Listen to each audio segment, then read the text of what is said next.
गांव में एक भक्त रहता था।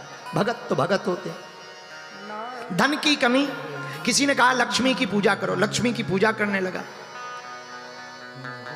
पर धन नहीं आया। किसी ने कहा कुबेर की पूजा करो, तो लक्ष्मी जी को ऊपर रख दिया, कुबेर को ले आए। धन नहीं आया तो कुबेर को भी एक तरफ कर दिया।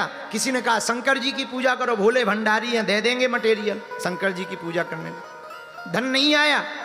किसी ने कहा हनुमान जी की पूजा करो, वो सरल देवता हैं, जल्दी मिलेंगे। धन नहीं आया। एक दिन अगरबत्ती लगा रहा था, धूप, तो धूप का धुआं ऊपर जा रहा था। ऊपर में सब भगवान रख रखे थे, अब वो धुआं जा रहा था लक्ष्मी जी की नाक की तरफ। उसको लगा है यहां गड़बड़ है, हम नीचे पूजा देवताओं की कर रहे, देवता बदल रहे, और जो शुरुआत से ही ऊपर बैठी बैठी सब सूट रहे, यही भोग पा रही है, यही पूरा धूप का धुआं ले रही है, यही पूरा आनंद ले रही है, इसलिए तो देवता खुश नहीं हो रहे। सोई कर किया क्या जाए, इकट्ठा रुई का बंडल उठाया और गोली बना करके नाक में लगाने लगा। और जैसे ही नाक में लगाने लगा, सोई लक्ष्मी जी ने हाथ पकड़ लिया, क्या कर रहे हो? इसका दिमाग खराब हो गया। बोले गजब है, रुई नाक में लगाने से तुम खुश हो गए? इतनी पूजा करी, भोग लगाए, आरती गाई, ओम जय लक्ष्मी माता, हमको कुछ नहीं आता, खूब आरती गाई, तब तुम प्रसन्न नहीं हुई, पर रुई नाक में लगाने से प्रकट हो गई, प्रसन्न हो गई। बड़ी विचित्रता है। तब लक्ष्मी माता कहती हैं, पहले तुम पूजा कर रहे थे तो मूर्ति मानकर पूजा कर रहे थे, आज जो तुमने पूजा की हो, जो रुई लगा रहे हो, वो हमको साक्षात मान करके कर रहे हो, इसलिए हम प्रकट हो गए। ये भगवान का स्वभाव है, ऐसा भगवान का स्वभाव है। ये बिंदु जी कहते, न जाने कौन से गुण पर दया निधि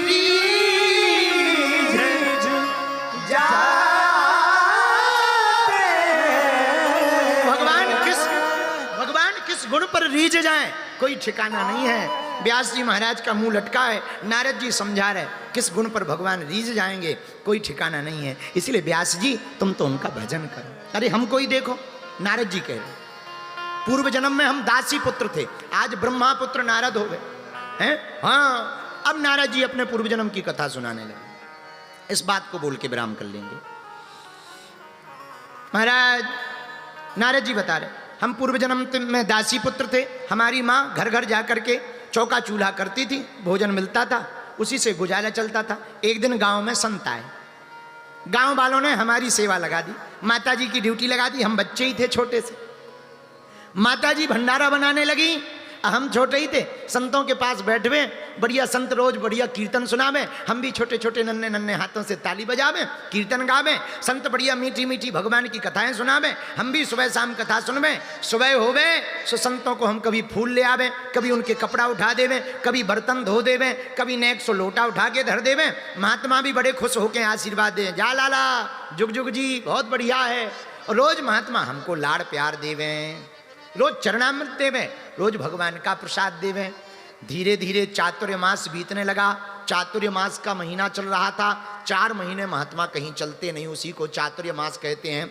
नारद जी बोले, व्यास जी 4 महीना कब गुजर गए पता नहीं लगा,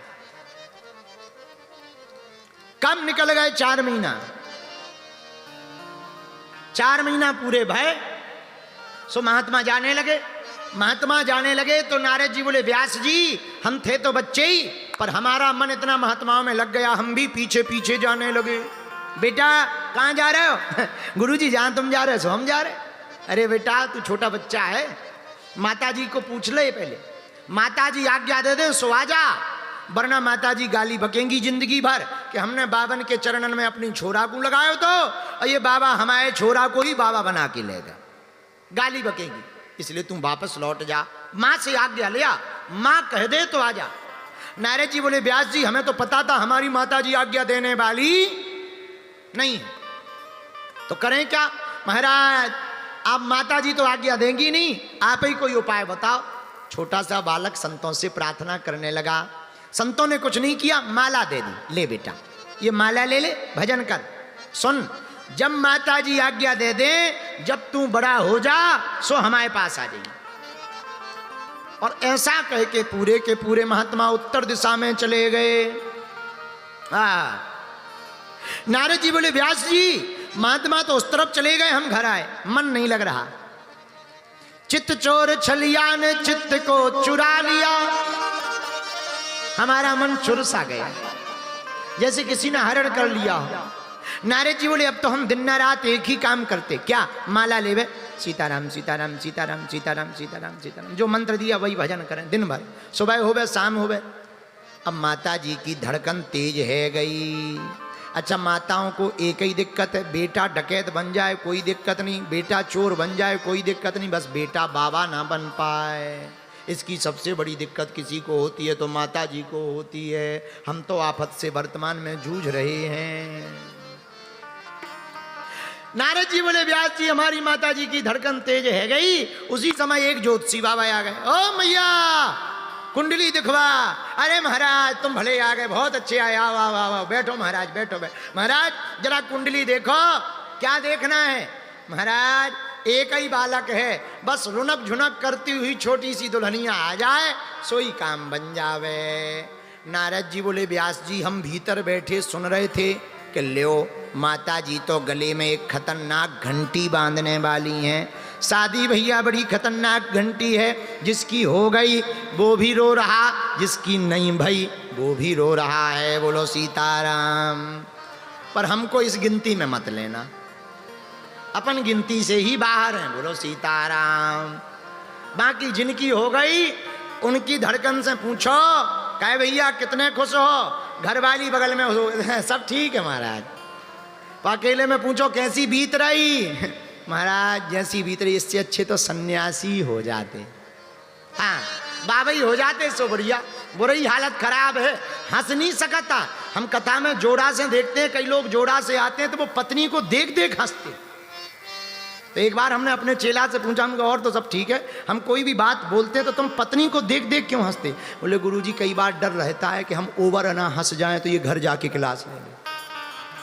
ये हाल है और विवाहित पुरुषों के। खैर आप लोग ऐसे नहीं हैं, ये तो हम वेस्ट इंडीज वालों की बात बता रहे हैं, क्योंकि अभी हमें वेस्ट इंडीज जाना भी नहीं है। हाँ तो ये तो विदेशों की बात। हाँ लेकिन नारद जी कहते व्यास जी हमारी माता ज्योतिषी से प्रार्थना करने लगी, महाराज रुनक झुनक करती हुई छोटी सी दुल्हनिया घर आ जावे, सोई बड़ा आनंद है। नारद जी भीतर ही भीतर माला लेकर बोले व्यास जी से, व्यास जी हम थे तो बच्चे ही पर भगवान से प्रार्थना करी, हे भगवान इस झंझट से बचा लेना। अच्छा ये सही में ये झंझट ही है, पूछो कैसे? एक आदमी के पास गधा था, गधा।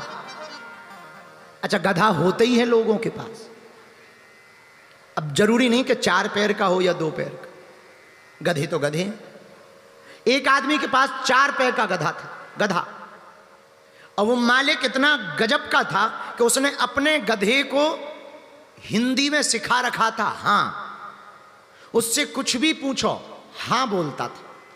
उससे पूछो क्यों भगवान है, वो कहता था हाँ। उससे पूछो क्यों भगवान मिलेंगे, वो कहता था हाँ। लंबी लाइन लगती थी, लोग कहते थे भाई गधा भी बड़ा चमत्कारी। और भारत में तो चमत्कार तुरंत चलता है। लंबी लंबी लाइनें लगी। अब लोग पूछने आने लगे, महाराज हे गधा महाराज क्या हमारा बिजनेस चलेगा? गधा कहता था हाँ। मालिक कहता लो चढ़ाओ 50 रुपये। गधा महाराज ने हाँ कह दिया। अब उसे सिखाई गया था। एक आदमी निकला वहां से, बोला हम तुम्हारे गधे से ना बुलवा देंगे ना। गधे का मालिक बोला भाड़ में जाओ, ऐसे तो 1760 आए ना, ऐसे थोड़ी बोलेगा, बोल ही नहीं सकता ना। बोले क्यों? बोले हमने सिस्टम में ही नहीं डाला ना। हाँ ही डाला है। वो आदमी बोला आज तुम्हारा गधा ना बोलेगा। मालिक बोला शर्त लगा लो। बोले लगी। बोले कितने की? गधे का मालिक बोला गधा ले लेना। व्यक्ति बोला क्या गधा लेने के लिए ना बुलवाएंगे? तो बोले ठीक है 20,000 रुपया ले लेना, ना बोलना चाहिए। अरे बोले ना बोलेगा। भैया क्या गजब का आदमी था भिवंडी का। अब वो कान में गया गधे के, और गधे के कान में पता नहीं क्या बुद्ध बताया। गधा तुरंत बोला ना। हार मालिक चौंक गया। बोले हाउ कैन पॉसिबल, हमने इसको ना सिखाया ही नहीं, ना बोला कैसे?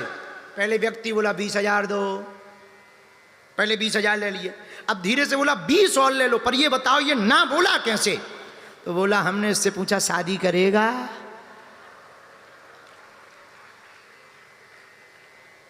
अब बताओ, गधे भी नहीं ना कह रहे हैं गधे भी ना कह रहे हैं। यही नारद जी व्यास जी को समझा रहे हैं कि माता जी के सामने ज्योतिषी आया, ज्योतिषी कहता है माँ बताओ क्या कुंडली में देखना है? बोले रौनक झुनक करती हुई एक दुल्हनिया आ जाए, ऐसा आशीर्वाद दो। नारद जी बोले हम तो छोटे बच्चे ही थे, भीतर बैठते बैठे भगवान से प्रार्थना करने लगे ये गले की घंटी बच जावे। और नारद जी बोले व्यास जी हमारी भगवान ने सुन भी ली। हुआ क्या? शाम के समय नारद जी बोले हमारी व्यास जी माता जी गौशाला में गोबर उठाने गई, काले काले नाग ने उनको काट लिया, माता जी मर गई। नारद जी बोले हमें गांव वालों ने बताया बेटा तेरी माँ मर गई। नारद जी बोले हमें इतनी खुशी हुई कि डांस कर ले, पर हमने सोचा कहीं हम नचेंगे तो गांव वाले कहेंगे बड़ा पागल आदमी है, दिमाग सटक गया है। सो बोले कंट्रोल किया, भगवान को धन्यवाद दिया, जितनी संपत्ति थी सब बेच दी, माता की अंत्येष्टि क्रिया में लगा दी, और जिस तरफ महात्मा गए थे उसी तरफ हम भी चल पड़े। पर महात्मा तो बहुत पहले चले गए थे, अब मिलने वाले थोड़ी है। गर्मी का महीना, एक जगह पानी पिया और बैठ गए। जैसे ही बैठे और महाराज वृक्ष के नीचे हम बैठ करके जैसे ही ध्यान करने लगे, आहा वो मोहिनी मूर्ति, वो लावण्यमयी छवि, आहा वो अलकावलियां, वो घुंघराली लटें, वो कजरारे नैना, वो कपोल, आहा वो शंख सा भरा हुआ कंठ, वो विशालकाय भुजाएं, वो पीतांबर, वो चितवन, आहा वो छटीली छटा, छबीली छटा, आहा क्या कहना, वो त्रिभंगी मुद्रा ठाकुर जी की। अरे हमारा तो मन देख करके द्रवीभूत हो गया। बरहा पीडम नटवर बपू, आहा ठाकुर जी का बड़ा दिव्य विग्रह है। कर्णयो कर्णिकारम, कर्णयो कर्णिकार, हाथ में बंसी लिए हुए। जरा चिंतन करना, यमुना के किनारे कदम्ब के वृक्ष के नीचे त्रिभंगी मुद्रा में ठाकुर जी खड़े। त्रिभंगी मुद्रा कौन सी है? पैर पे पैर रखे हैं, कमर थोड़ी झुकी हुई है, लचकी है, मुकुट सहित भगवान का मुख थोड़ा झुका है, अधरामृत में बंसी है, कजरारी बड़ी बड़ी अखियां हैं, कुंडल लटक रहे हैं, लाल लाल होंठ हैं, शंख के समान गला भरा हुआ है, नीलांबर स्वरूप है, न कारे हैं न गोरे हैं, नीलांबर है, पीतांबर धारण कर रखा है, यत्र तत्र मयूरों की आवाज है, आधे नेत्र बंद हैं, आधे खुले हैं, और होंठों पर बंसी लगाए, मस्तक पर तिलक है, और बांसुरी की तान को कदम्ब के वृक्ष के नीचे हमारे गोविंद ने छेड़ रखा है।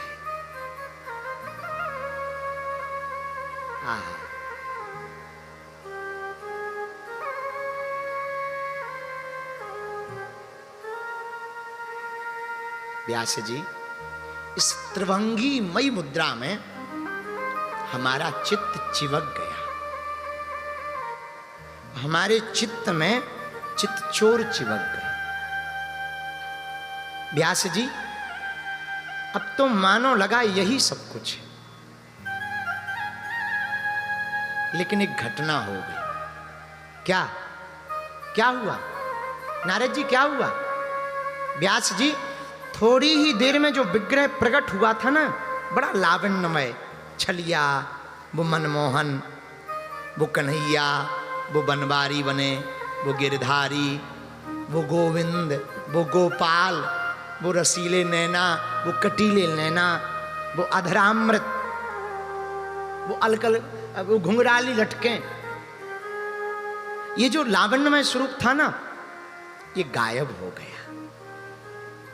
नारद जी बोले हमारा मन ऐसे तड़पने लगा जैसे जल के बिना मछली तड़पती है।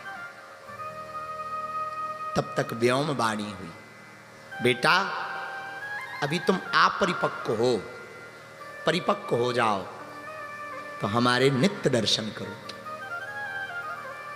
नारद जी बोले व्यास जी हम दासी पुत्र थे, लेकिन इतने मात्र संतों के संगत करने से जब पूरे संसार में प्रलय हुआ तो सबको भगवान ने उदर में स्थापित किया, तो हम भी गए।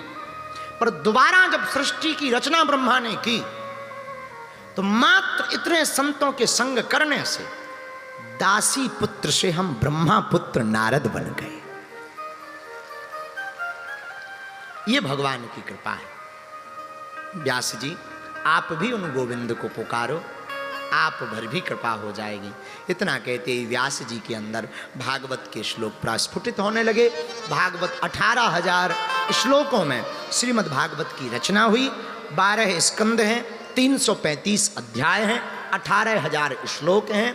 अब इसके प्रथम श्रोता कौन थे, क्यों सुनी कथा, 7 दिन की ही कथा क्यों होती है, इस पर चर्चा हम कल करेंगे। कल दिव्य दरबार भी लगाया जाएगा।